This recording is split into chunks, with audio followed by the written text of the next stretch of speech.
On July 30th, 2004, my world got turned upside down. But I'll get to that in a little bit. Let's go back in time even a little bit further.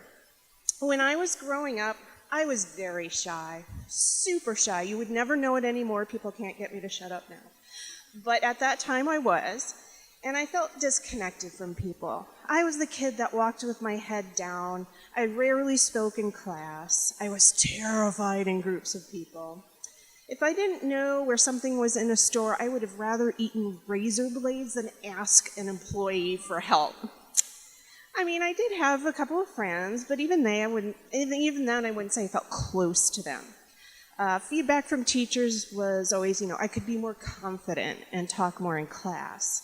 At this point in my life, if someone told me I'd be okay talking in front of a group of people, I would have said, hell no, you're on drugs.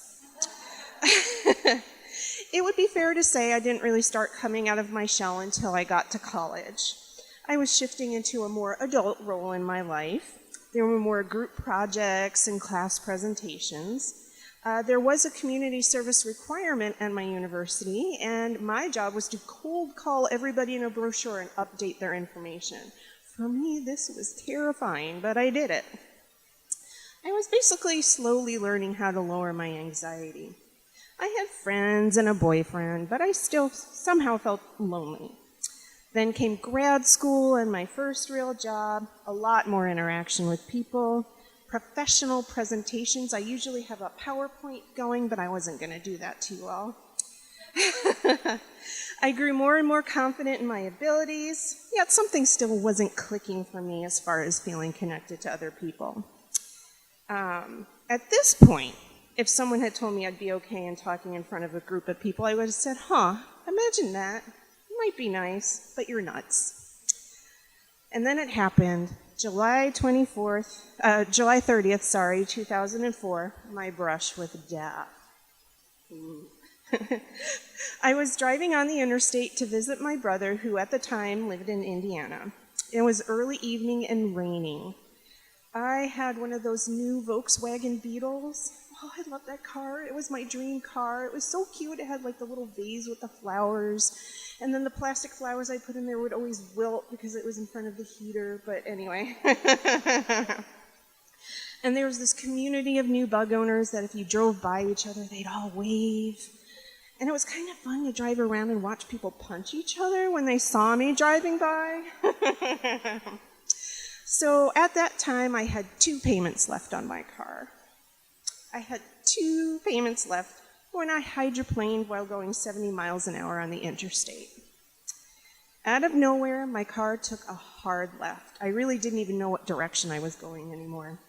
I turned the wheel, I slammed on the brakes. At some level, I knew I was heading into oncoming traffic on the other side of the interstate. I thought about, how a lot of people's last words are probably cuss words. I knew I was going to hit somebody, and I did crash head-on with a minivan. Fortunately, the people in that car, there was a broken wrist, somebody had some neck pain, their car was totaled, but that was it for them. As for me, not so much. I don't remember the exact moment of impact, but I remember everything right after. I looked around and thought, so that's what the airbags look like after they've gone off. Wild. There was like this powder coming up from the airbags, I learned later. Then somebody was at my door and it was cracked open a bit. They thought the powder was smoke, and they were asking me if I could get out of my car. And I thought about it and said, no, my leg's broken. And then I looked down and my right ankle was at a 90 degree.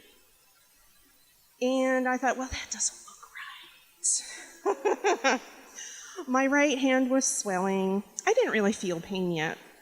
Someone said they were calling 911. There was some lady who asked if there was anyone she could call for me. And I said, okay, you can call my brother. And I gave her the number, which incidentally I had only memorized that day. And I found out later she stayed on the phone with my brother until the first responders made her leave the scene. Yeah. So at this time, my lower back was starting to hurt. I kept trying to prop myself up on my elbows to ease that sensation. Later reports showed the first responders got there in minutes. It felt like forever to me. Then one of them poked his head in the door, and I tried to tell him my insurance card was in my purse over there. And he's like, don't worry about that right now. They asked where it hurt. I'm like, my leg, my lower back, my arm. Then they covered me with a blanket and used the jaws of life to cut the door off. And then the guy said they were going to take me out of the car and it was going to hurt. And of course, I got scared. One wrong move, I could be paralyzed. I didn't know what was all going on in my body, but I had to really trust that they knew what they were doing. And I was really only getting a glimpse of how much my life was going to be in the hands of other people at that time. So what I said was, okay, but I might swear. He joked back, just don't hit me. I said, it's a deal. So next thing I know, I'm in a stretcher on the way to the ambulance. Somebody had something over my head, umbrella, I'm not really sure, to keep me from getting rained on. I was in the ambulance. They were cutting off my clothes. I had my absolute favorite pair of green suede boots on and cut one of those off. I've never found one like it again. They straightened out my leg. Blankets were on me. Wasn't really moving. And I said to the first responder that was in the ambulance with me, well, this sucks for a Friday night. And he laughed. So I went to an ER for scans. They rolled me on my side to check my spine. I felt my pelvis just buckle. So I got pain meds, and then that was okay.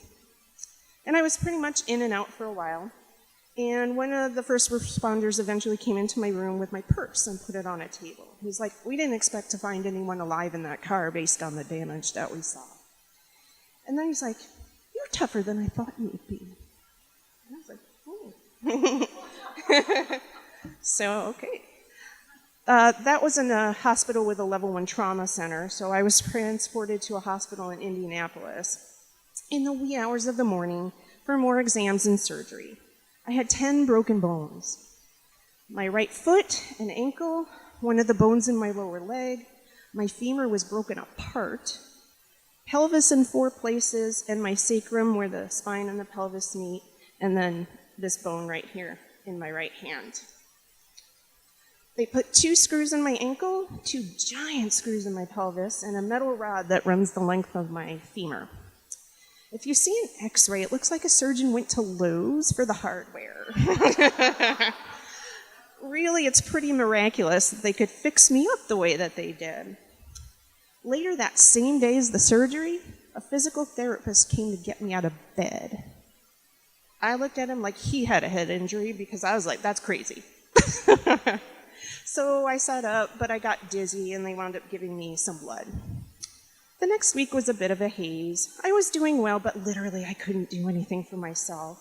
I couldn't sit up on my own. I couldn't use the bathroom or bathe myself. The list goes on.